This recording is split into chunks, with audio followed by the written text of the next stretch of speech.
The trial is taking place in Thurgood Marshall US Courthouse in Lower Manhattan. Maxwell, the former associate of Jeffrey Epstein, is facing 8 charges including 6 counts of enticing minors and sex trafficking. Maxwell could be sentenced to 80 years in prison if found guilty of all counts. She denies all the charges. Prince Andrew has been referred to 3 times already in the trial. Epstein TMS pilot, Epstein TMS former housekeeper and one of the alleged victims, Jane, have all spoken of the Prince TMS relationship with Epstein. Larry Visoski, the pilot, was asked if Prince Andrew flew on the plane of Epstein, to which he replied, yes he did, but he could not recall the exact dates. Along with Andrew, both Donald Trump and Bill Clinton were both named as being passengers on occasion. As this evidence came to light, Andrew was spotted driving around Windsor. The 61-year-old has categorically denied having any sexual contact with an American woman, who says she was forced to have sex with him aged 17. In the prosecution TMS opening statement, the court was told how Maxwell allegedly targeted young girls and manipulated them. After doing so, Maxwell reportedly was serving them, the girls, up for sexual abuse to Jeffrey Epstein. Epstein killed himself in 2019 while in jail. Federal prosecutor Lara Pomerantz told jurors, she preyed on vulnerable young girls, manipulated them, and served them up to be sexually abused. Ms. Pomerantz also said Maxwell and Epstein were partners in crime and described them as dangerous predators who sexually exploited and abused children for a decade. Sky News US correspondent Martha Kelner reported on the ongoing trial from New York. She wrote, Ghislaine Maxwell is the one sitting behind the defense table, intermittently jotting down notes and whispering to her lawyers, but Jeffrey Epstein's presence looms large over this trial.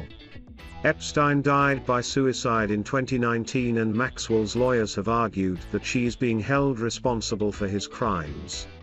In order to establish her guilt, prosecutors must establish what Epstein did, too.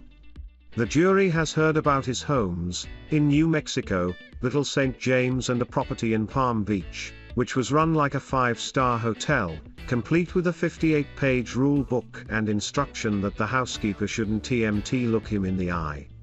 Pictures were shown of his private jet with a full kitchen and a round room with donut-shaped couch and a passenger list which included Prince Andrew and 2 former presidents, Donald Trump and Bill Clinton. An alleged victim, testifying anonymously under the pseudonym Jane, says she was dazzled by Epstein's wealth and connections. Crucially, though, Jane also says that Maxwell played a role in the abuse, too, including the grooming process. The prosecution case hinges on being able to show that Maxwell was Epstein's partner in crime and also responsible for what, in many cases, has been lifelong suffering. Prince Harry used World AIDS Day earlier this week to call for COVID vaccines to be shared across the world. The outspoken Duke of Sussex compared the COVID pandemic to the HIV/AIDS pandemic that ravaged the world, noting the political failure to tackle both pandemics. However, Talk Radio Royal correspondent Rupert Bell suggested that the COVID lecture from Harry was an easy bandwagon to jump on. Earlier this year, at the Global Citizen Live event in New York City, Harry and Meghan urged vaccine manufacturers to share their technology to help get the world vaccinated. He said that, while Diana was at the forefront of AIDS activism, Harry was getting an easy headline. He always jumps on the socially right bandwagon. Mr. Bell explained, Harry is comparing the situation now to what happened with AIDS. He has accused people of not doing enough to help those countries during the AIDS pandemic 40 years ago, and he is comparing like with like. The royal correspondent continued, he has had a pop at the pharmaceutical industry before, claiming they are just interested in sorting out the richer countries because they are the countries who can pay for the vaccines. He has done this before. And yes, it's a very worthy intention, but it's an easy headline for Harry to get. His mother Diana was in the forefront of helping the AIDS situation. But Harry always jumps on the socially right bandwagon. In the letter, addressed to the WHO Director General, Tedros Adhanom Ghebreyesus, Harry wrote, "Vaccinating the world is a test of our moral character, and we are experiencing a spectacular failure when it comes to global vaccine equity. That means breaking pharma monopolies that prevent vaccines from getting to communities around the world in need. That means governments honoring their promises and delivering the doses that they committed." He continued, "That means pursuing international pandemic agreements with strict timelines and holding each other accountable to them. That means treating all human lives as equal lives." Harry has followed his late mother's influence in the fight against AIDS and its public stigma, even taking HIV tests live on camera. On World AIDS Day this week, Harry spoke movingly about Princess Diana, saying she would be deeply grateful to the scientific community for their work in combating AIDS. Meghan Markle, 40, and Prince Harry, 37, released one Christmas episode on Spotify last year in a new contract reportedly worth $18 million, but the pair have not produced content since. The Duke and Duchess of Sussex are said to have been given a gentle nudge from Spotify to finish the content, The Sun reported. Royal expert Neil Sean has now claimed the royal couple will be releasing another episode this month. Speaking on his YouTube channel, Mr. Sean said, "Harry and Meghan are gearing up for a festive treat. Apparently they are going to be giving their reflection on their year in a brand new podcast. We could tell them their year, couldn't we?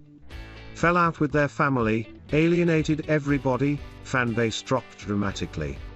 Is there much to really talk about?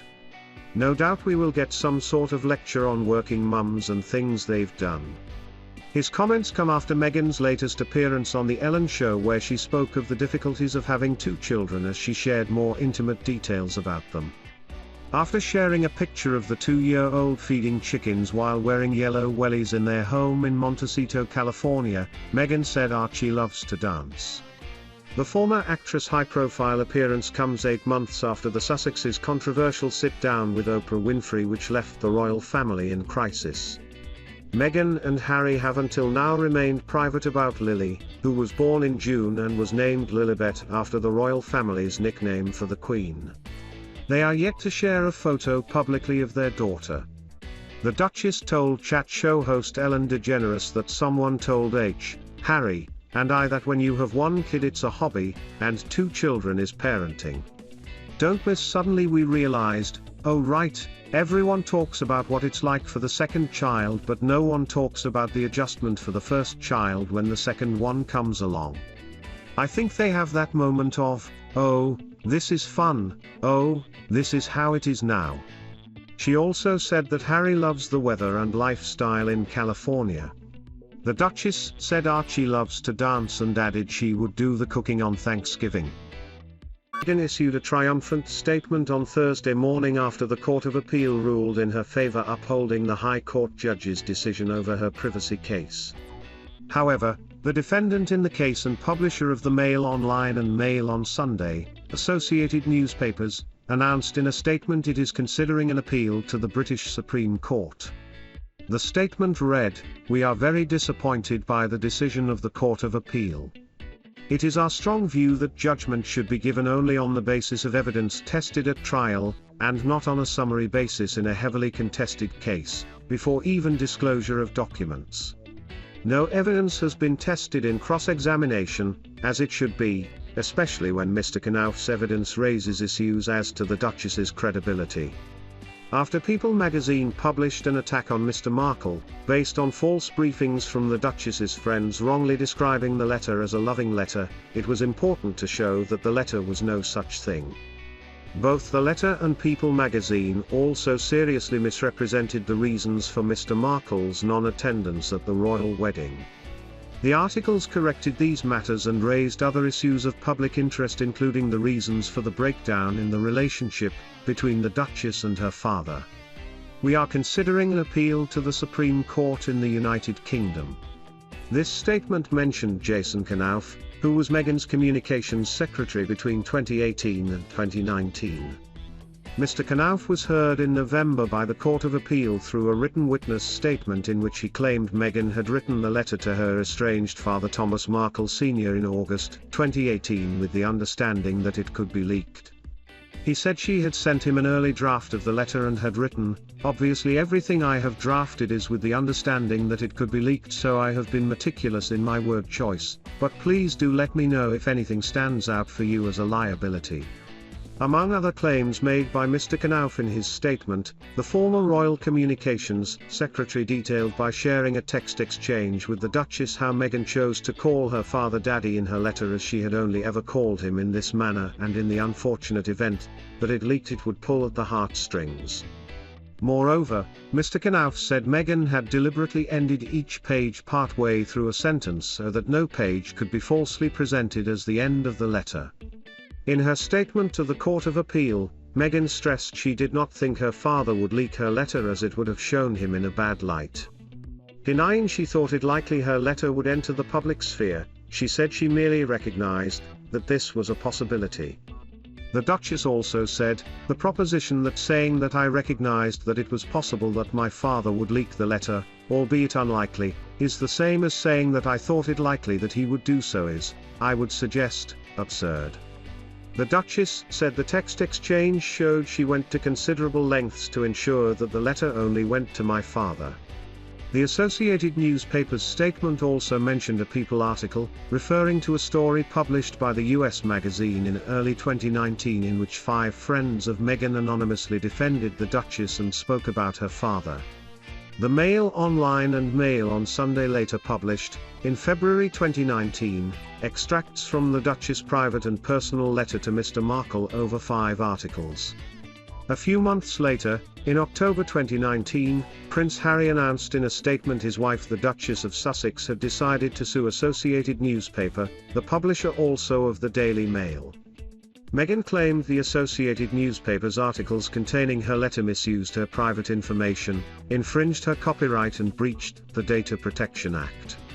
In February, High Court Judge Lord Justice Warby gave summary judgment, which meant the case did not go to full trial, and ruled in Meghan's favour.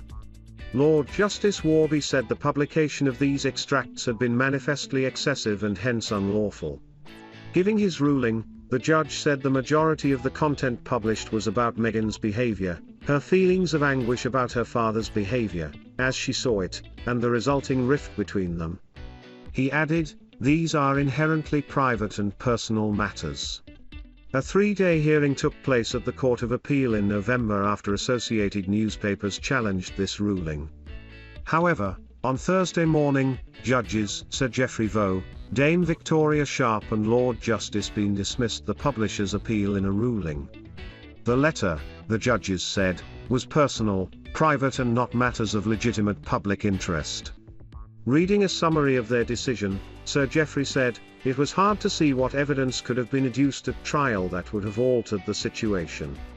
The judge had been in as good a position as any trial judge to look at the article in People magazine, the letter and the Mail on Sunday articles to decide if publication of the contents of the letter was appropriate to rebut the allegations against Mr. Markle. The judge had correctly decided that, whilst it might have been proportionate to publish a very small part of the letter for that purpose, it was not necessary to publish half the contents of the letter as ANL had done. During this hearing, the judges were told 585 out of the letter's 1,250 words had been republished in the 5 articles in question. Meghan issued a strongly worded statement in the wake of this ruling, saying, "This is a victory not just for me, but for anyone who has ever felt scared to stand up for what's right. While this win is precedent-setting, what matters most is that we are now collectively brave enough to reshape a tabloid industry that conditions people to be cruel, and profits from the lies and pain that they create. From day one, I have treated this lawsuit as an important measure of right versus wrong. The defendant has treated it as a game with no rules. The longer they dragged it out, the more they could twist facts and manipulate the public, even during the appeal itself, making a straightforward case extraordinarily convoluted in order to generate more headlines and sell more newspapers, a model that rewards chaos above truth. In the nearly 3 years since this began, I have been patient in the face of deception, intimidation and calculated attacks. Today, the courts ruled in my favor again, cementing that the Mail on Sunday, owned by Lord Jonathan Rothermere, has broken the law. The courts have held the defendant to account, and my hope is that we all begin to do the same. Because as far removed as it may seem from your personal life, it's not. Tomorrow, it could be you. These harmful practices don't happen once in a blue moon, they are a daily fail that divide us, and we all deserve better.